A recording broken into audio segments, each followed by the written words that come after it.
Hello, my name is Emily Beynon and today I'm going to talk about posture.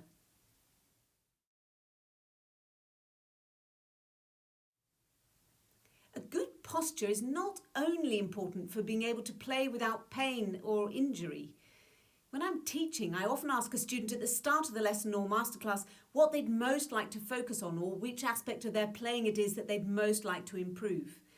And usually the answer comes down to two things: tone and breathing. And this is why a good posture is so important, because both of these vitally important topics can be very much improved with some relatively small improvements in posture. A good hand position will also enable you to be able to play faster and with better control, but we'll come to the hands a little later on. For now, let's start with the breathing machine.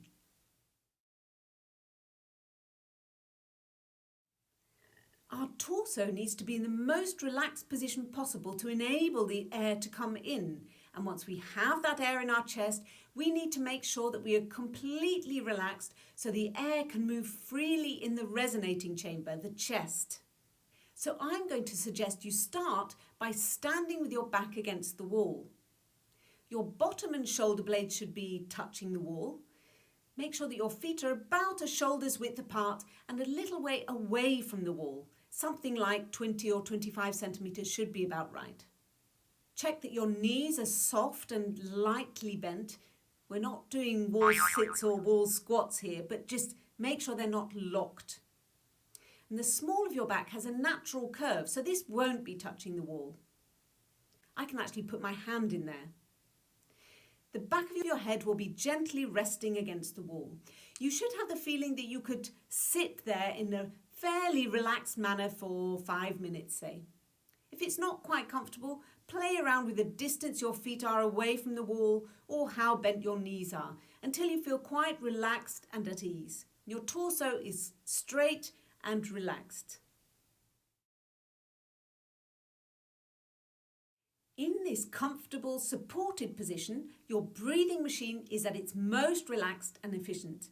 So this might be a good position for doing the breathing exercises at the start of your practice session. Sometimes I also put the hand in the small of my back and practice breathing to that point. Remember, your lungs are lower at the back than at the front.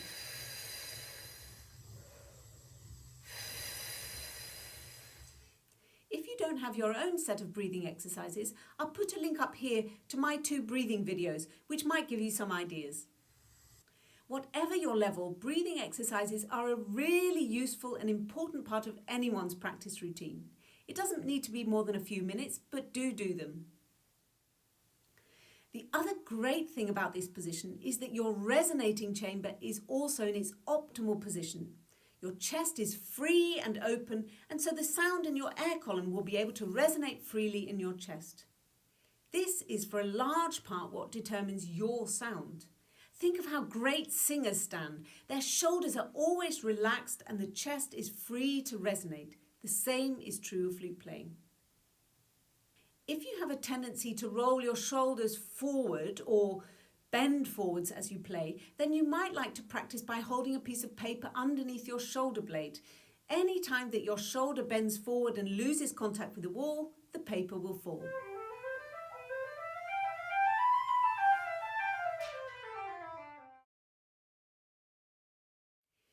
Now the back is not really designed to turn, so ideally we want to allow the body to stay as close to this position as possible, even if we're standing at a music stand or sitting on a chair.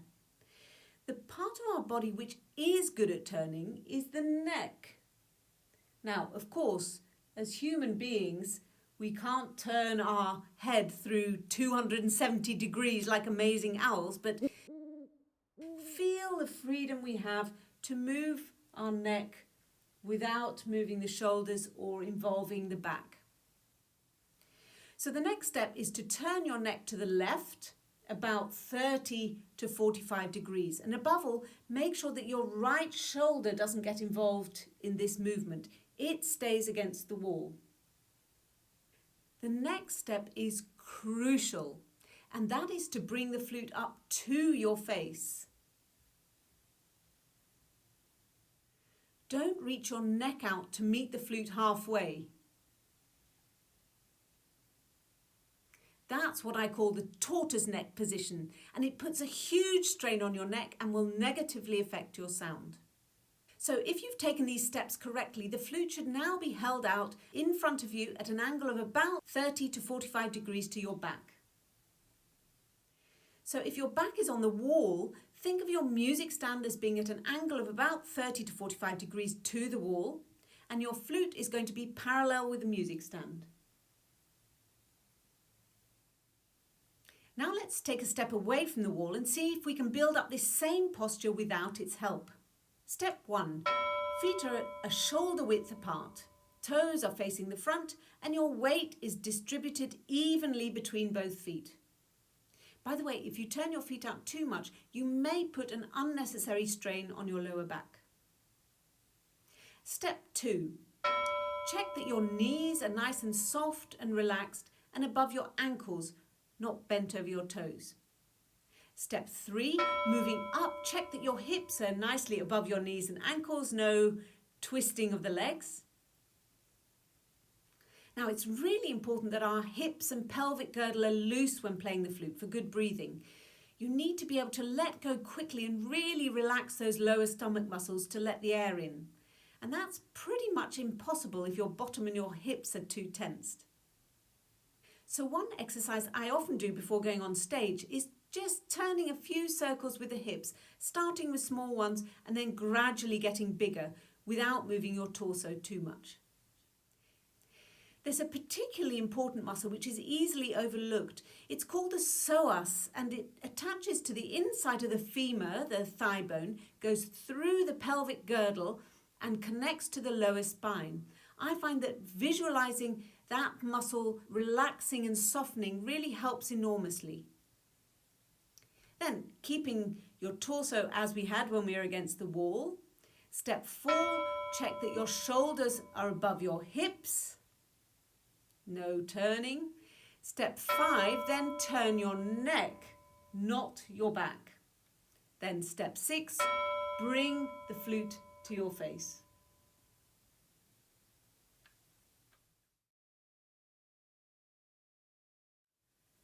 When we're seated, we can bear the same things in mind. Start by turning your chair to about 30 to 45 degrees to the music stand.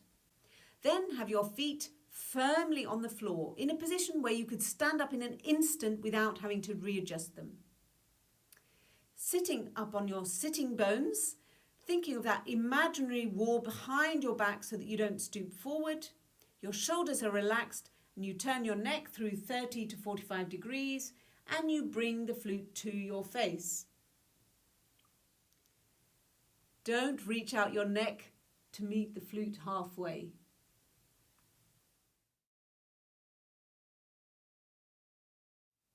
Now we all have slightly different shaped hands with different length fingers and different length palms, but there are some rules which apply to everyone. But before we get on to those, the first thing I want you to bear in mind is that any change will feel a bit weird and to a degree perhaps even a little uncomfortable initially, simply because it's not your usual position. But that doesn't mean that it's wrong and your usual position is right, although of course it might be. It just means that your body's more used to it. So today I just want you to try and understand the theory behind what I'm saying and learn by watching your hand in its most relaxed position. Then try and get as close to that while you're holding the flute. Let this be the guide rather than what feels right, because what you've always been doing will of course feel the most natural initially. Firstly, always keep your fingers soft and round. Look at the shape of your hand when it's relaxed, either by observing it when it's hanging by your side, or put the whole of your forearm, including your elbow, against the top of your leg while you're seated. Just look at the shape of the curve of your fingers and look at the position of your thumb in relation to your fingers, and try and maintain that position when you hold the flute.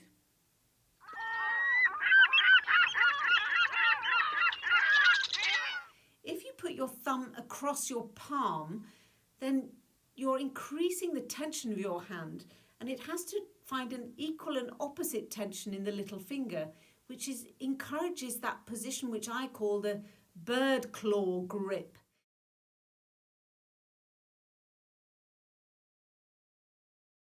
This makes it very difficult for you to move your fingers fast and independently. What is also encouraged by this tension is the tipping of the hand over towards the head joint. And this gives players with this position the greatest difficulty getting down to the lowest keys on the foot joint. Instead, open out the curve between your thumb and first finger, bring your fingers more perpendicular to the flute, and maybe turn your wrists slightly away from the head joint. Your little finger should be kept relaxed and curved.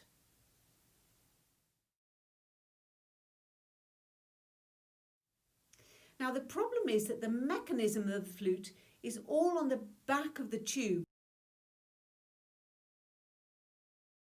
which means that the flute will constantly want to rock backwards into your right hand. To compensate that rotation, I use the thumb port, which helps me to stabilise the instrument with my thumb without it being tense, so that all four fingers can move freely.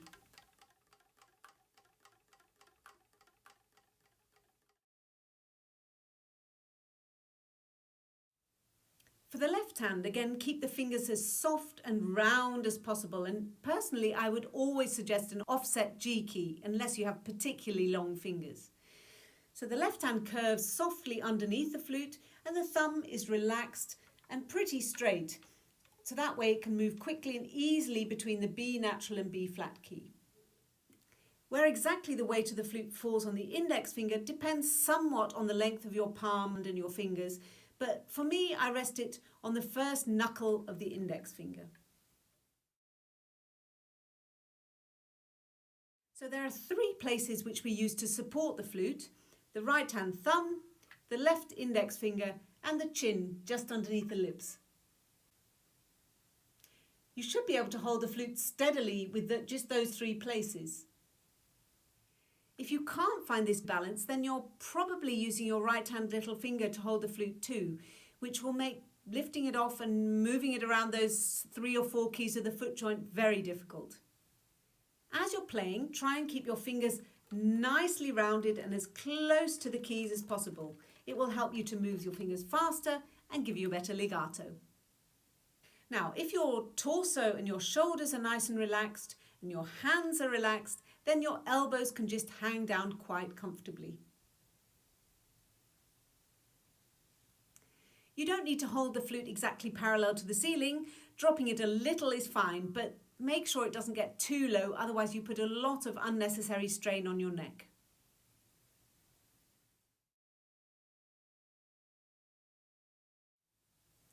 Let your body be your guide to good posture. Try and find the most relaxed possible position for your hands, shoulders, torso and legs. This will allow you to breathe and blow with the least tension and therefore the best sound. And please remember that playing the flute should never hurt. Pain is your body telling you that something's not right. Check your posture from time to time in the mirror, and then every now and again make a short video of a piece or exercise you're working on and play it back without the sound, just checking on how your posture looks. Is everything as relaxed as possible? As usual, do let me know in the comments section here below if you have any other questions about posture, and I'll do my best to answer them. I hope you've enjoyed this. See you next time.